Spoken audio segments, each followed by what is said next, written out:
Good morning. এখন বাজে 8:45। তো চলুন ব্রেকফাস্টটা আমি রেডি করে নিই। আর ব্রেকফাস্টটা তেমন কিছুই না, ব্রেড আর অমলেট দিয়ে আজকে ব্রেকফাস্টটা করে নেব।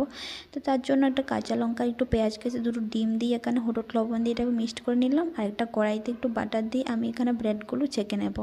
তো ব্রেডগুলো ভালোভাবে ছাঁকা হয়ে গেলে এগুলো নামিয়ে, তো এবারে আমি ব্রেডটা নামিয়ে আর একটু কড়াইতে বাটার দিয়ে ডিমটা অমলেট করে নিলাম।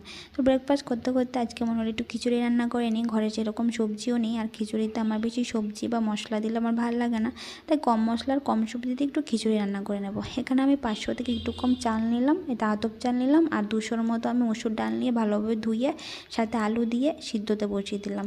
তারপরে হলুদ আর লবণ দিয়ে দিলাম। তারপর আর একটু নেড়ে চেড়ে তারপর এখানে সোয়াবিন আর একটা টমেটো ছিল সেটা দিয়ে দিলাম। ভালোভাবে সিদ্ধ হয়ে গেলে নামিয়ে নিলাম। খিচুড়ির সাথে খাওয়ার জন্য আমি একটু লবণ হলুদ দিয়ে বেগুনটা ভেজে নিলাম। তারপর আর একটু তেল দিয়ে শুকনো লঙ্কা, পাঁচফোড়ন, ধনে জিরে গুঁড়ো দিয়ে আমি সম্বারটা দিয়ে দিলাম।